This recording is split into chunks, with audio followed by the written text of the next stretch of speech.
Yeah, I think just going over the theory as a whole and just what you aim to do with the Crystal Beasts. You can kind of talk about the weaknesses with the Advanced Crystal Beasts and how you try to solve them, or the strengths of the Advanced Crystal Beasts and how you try to capitalize on them. Yeah, so right off the bat, the pure version of Advanced Crystal Beasts is not viable in my opinion because it has a lot of problems, and you also made a lot of videos about it. But for those that are new, I would say the main problem is that you can't properly utilize the effect of Overdrive.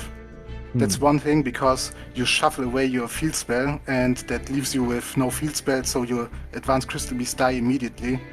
And which is pretty funny, honestly. Yeah, that's really funny, yeah. Pegasus can't bring out Zenith, so you have to play the standard Pegasus. That's the main thing in this deck. A lot of people play 3 of him. I did that too in the beginning, but I started shifting to 3 standard Pegasus because it's much better than the advanced one. And another problem is that you have to play a Ruby that's once per turn. That's why I play the standard one, because now I have, again, it's like you balance the negatives from both builds. Played the standard version, you had, this would be a Purified Eagle, and you can't combo off with him because he's just a name in your hand. So in this build, we have a huge emphasis on playing Pegasus because we search him. That's why we have the package here, the Noble Knight package, because as some of you know, the 1 Pegasus plus 1 bond or 1 spell combination here can make the full board. 1 Eagle plus 1 bond is again full combo, or 1 Advanced Pegasus also with bond is also full combo. So we have way more combo potential in this build. And again, we also have the Curious Access because of Advanced Dark. And that's also a big factor because you will see in the replays how insane that is. And that's why we're also playing the Tortoise, right? Because it's a 3 and it's not a beast. Exactly. That's the main reason. For the standard version, you would play all names, but here you play Turtle Ruby, because you just need them. So you only play the necessary ones. And you don't play the cat just because it's a beast for Curious, but you have to play the 3 for Cherubini. Yeah, of course, that's the point. Here the spells, so we have high spell count, so here that's extremely necessary because we always want to see 3 spells at least. And, you love seeing green. Yeah, of course, 100%, because it's almost like if you don't open spells, you only end on a rank 4 or maybe less, and that's so bad. And the best part, of course, the field spells. Many people think that you have to play the Advanced Crystal Beast line with Advanced Dark immediately, or you can combo off, and that's not true in this deck because you can also shift your course if you want to. If you see that your Advanced Dark, for example, gets Cosmic Cyclone, you can still play. It's not a big issue in this deck. So we traded the one of Crystal Beacon that would be in the standard version. We traded it for Advanced Dark essentially. So that's another one. So we play 1 brick less.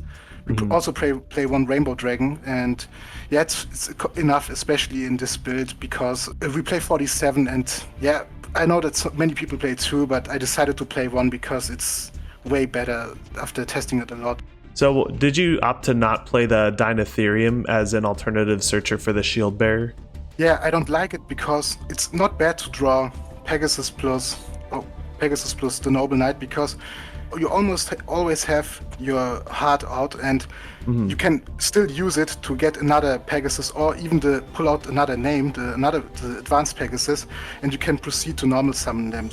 Would you say that the Advanced Crystal Beasts make a better Overdrive Turbo than the current standard Overdrive Turbo deck?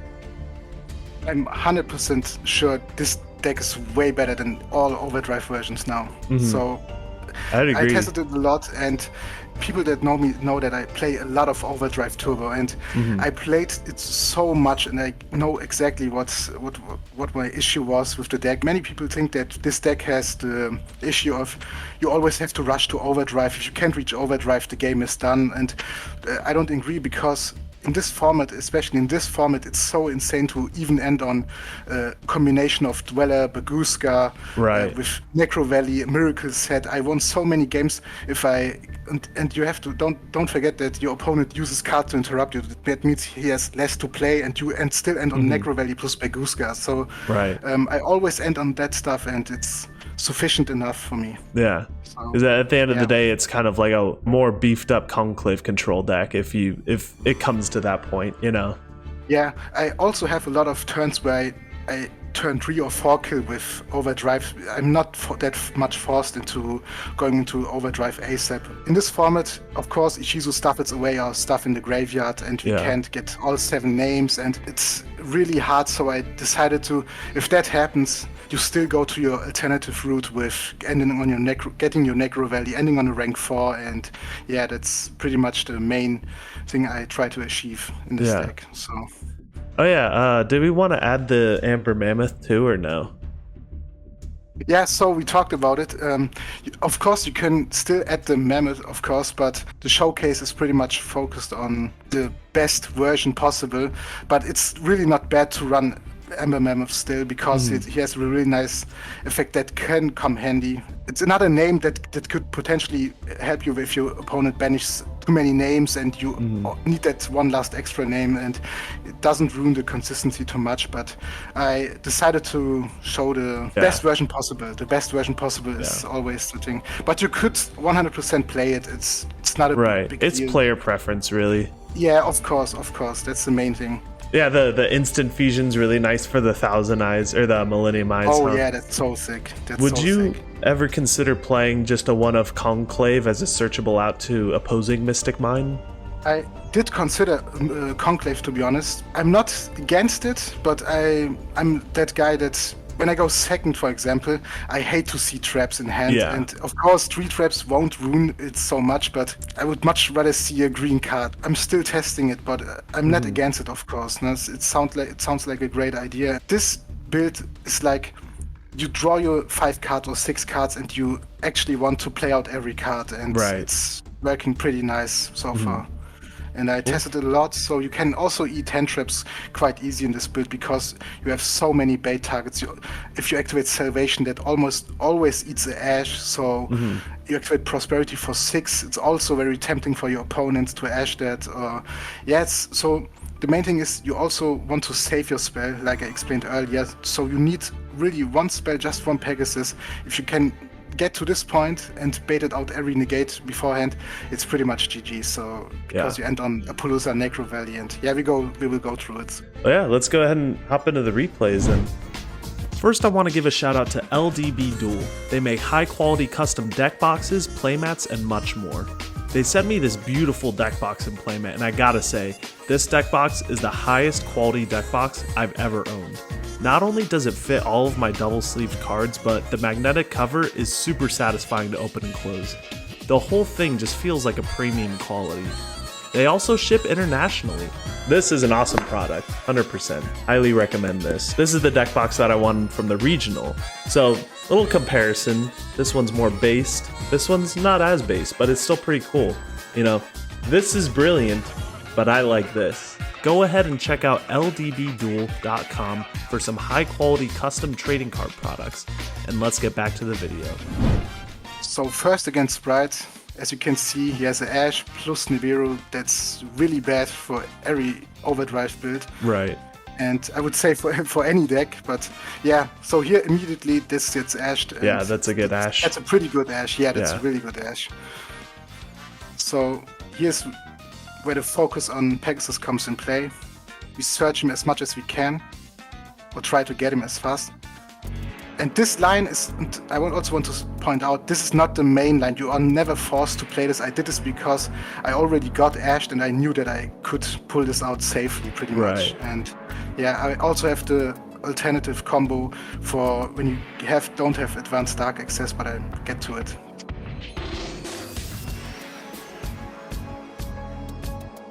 Ruby, special. So we start here. Crystallize turtle. Yep. We get the names. Interesting. Yeah. So I did this beforehand because I knew that if I get nipped, I already have my awakening searched. That's good. So fun. Because this is the one point where they can nib you. And then you already have awakening turned on. Exactly. So here, before I even could send, he immediately nipped me, because that's correct, because he don't want me to get to my 7 names. Right. And yeah, so this is why it's so important to save up your spell like this, because now it means that I just keep going through Ash and Nib. Yeah, pretty easy. Insane. And you bounce that Nibiru back to hand. Why not? Back, and then yep. make Appaloosa, because Nibiru's once per turn. Yep. Insane. So Yeah, out that 3k body, because then that immediately can test the Appaloosa. Yeah, exactly. So yeah, fortunately he drew another one, and yeah, it's from there on it's pretty much he still makes pressure because Sprite is so insane. Right. Because and I have to use another Appo negate for the gigantic. Yeah. Oh, you're not even going to negate it, huh? Yeah, immediately shuffle it back because I don't want him to have it. Oh, was he trying to go to battle phase or something? Yeah, he wanted to run over it. I see. Yeah. So you could, in theory, do it at start of battle phase. You know? Yeah, of course, yeah. So here we are still under... we have to attack because we used number 60. And yeah, that's the risk that comes with it, but we still push for damage. And another cool thing is, this is what I wanted to point out, if you would have played a pure version of Advanced Crystal Beast, you would have summoned them all back and they would all die, and this build also mitigates that, because as you can see, if it would be Advanced Topaz Tiger, it would all die, and so we have 4 names still, and yeah, we summoned 4 names exactly, because if you summoned 5 you would have snipped us again, so another one, so yeah. From there on it's pretty much, GG, because you're gonna set up now. Yeah.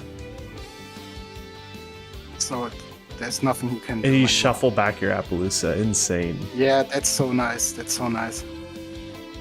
So he chain blocks here, pretty smart, but yeah, here comes the Bisted in play. Get that away.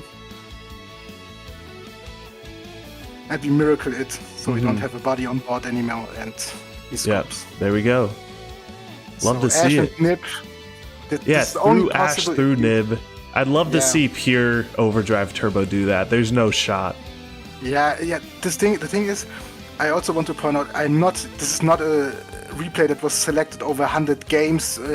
I do that pretty regularly. It's all about chain sequencing and thinking about your next play. And if you play a lot of Overdrive, you will get the understanding for it. And let's hop to the next replay. It's versus Ishizu tier. And he draws pretty sick. And this replay shows, for example, how insane Instant Fusion is. So let's see. So we put immediate pressure on him. So we can negate, we can suck up a card on his graveyard and negate the effect. So his Orange Light and Kelbeck is pretty much in trouble. Oh, and you have Necro Valley for the Kelbeck. Yeah. Too. So it's not like we relied completely on Instant Fusion, but it's so nice. So we set up normally here. Get our names. There we go. So now he Orange Lights me because he don't want me to get my last name out.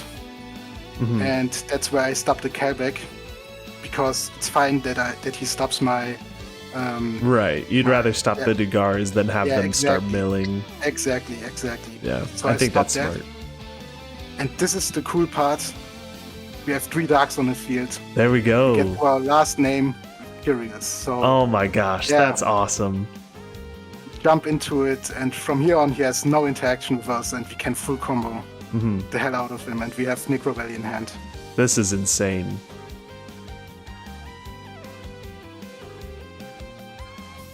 And even the Bestial. Yeah, you get the Magnitude Search. It's crazy. Yeah, immediate scoop, the 7th there we go. all the time. Yeah, that's one of the strong points in this deck, so you can achieve this consistently, and yeah, it's all about getting better with the deck, to be honest. And I think this deck list has a lot of potential, and I will try, in the future I will make a lot of videos about it, and I'm pretty sure that this deck can see some success. So this is the combo to, like in this hybrid build, you can play like the standard version and don't even need Beacon for it. So let's check this out. So it just looks like regular Overdrive Turbo until that happens, which is hilarious. Like, and we don't even play the Beacon, that's so crazy. Why play Beacon when you can Awakening? Yeah, it's true. So here, and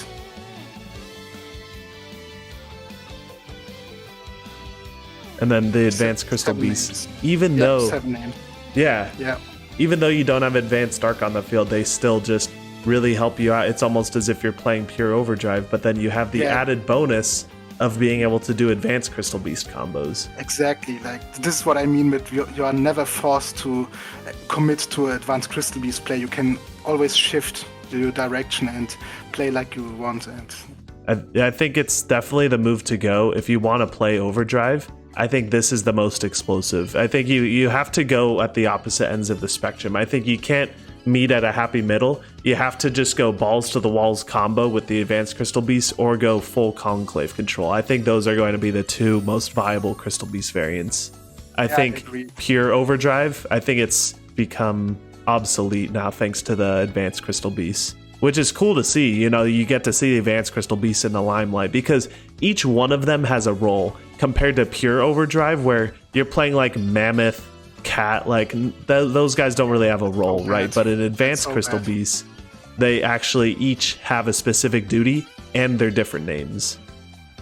Yeah, exactly. And like we talked about earlier, it's like if you would have played a purified version, that Eagle would have done nothing. But in fact, the combo is Crystal Bond plus Eagle, for instance. And yeah, and even the Pegasus here. So the names, even the bad names you would play in the standard version here are actually enablers. So it's really, really good in this deck to play them. And the ratios, I'm really happy with the ratios. It's so good to play exactly this. How many are they? 5, 7, 8, 9, 12 cards. And the Crystal Beast engine, main monster engine, 12 cards is such a good ratio in my opinion. And a 47 card list, we play 47 because it's normally in this deck I would never go to 47, but Crystal Beast has such an insane engine, like search engine, and it's so good in this deck. So you have so much access to your cards, and it really don't hurt to go to 47, which also reduces the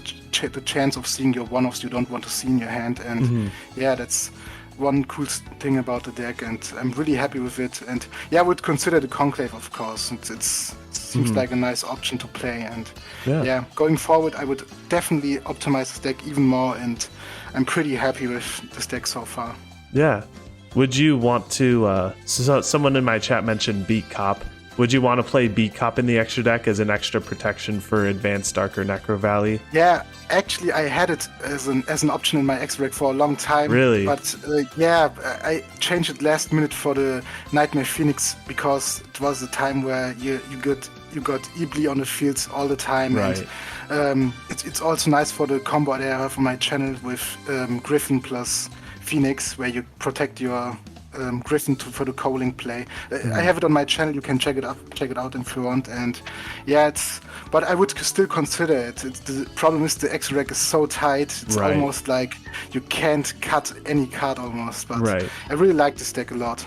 Yeah, 100%. And you're going to keep innovating on it, like you just mentioned. This deck isn't by no means solved yet. You're going to be spearheading the innovation behind Advanced Crystal Beast. So I'd implore anyone who's watching this, go check out Dread Guy on YouTube on his channel. He's going to keep uploading videos of this deck, and I think you're going to be surprised on what Advanced Crystal Beast can truly do. Yeah, of course. And I think this is the starting point where hopefully a lot of people in the community realize that don't think of Advanced Crystal Beast like this. You never play it pure with triple Advanced Pegasus, like a pure build that has a lot of problems, where you commit to getting your Advanced Dark out as soon as possible. It's like you play a version that's flexible enough to shift its direction anytime, and I think it's the way to go. So really, I recommend trying this build. You have the deck list.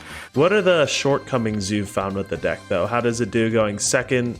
How easy it is it to side with this deck? I think the deck is really good going second because you can put out so much pressure. Like, of course, you have your pistols if you can stop your opponent beforehand. But even if they manage to make a full board, we have so many good cards like Bridge of Heart. And of course, Bridge of Heart is a full board break against a full established board. But I would say that the deck has so many special summons, so many targets to bait out. So like even if you put Foolish Burial Goods, if you summon it, if you activate it to search your Necro Valley and stuff, and proceed to activate it, your opponent has to respect it, because otherwise he gets mined or Necro Valleyed. And it's not like you are dependent on Foolish Burial Goods. It's like if you go for the Awakening, send the Salvation. In this moment, your opponent has to respect the card because he has to stop it. Otherwise, he gets Mystic Mind or Necro Valley. If you see that the Bestials aren't doing a great job, you can always easy side them out. And yeah, it's like there's a lot of room, but I would say that the main deck and the extra deck as of now are 80% finished, and that's why I presented the build. Awesome. Yeah, thank you for explaining that. Thank you for your time, Emery, for coming on here, Dread Guy. Do you have any final words to say before we end this video off? Yeah, always try every build. Even if you don't like it, if you look at it, try it for yourself and play a lot of games with it. It's the only way to actually see how well the deck performs, and you can make your opinion afterwards. Try it before you make any crazy assumptions about it, right? Exactly. Awesome. Well, thank you, Emery. I appreciate your time, and I'll see you guys in the next video.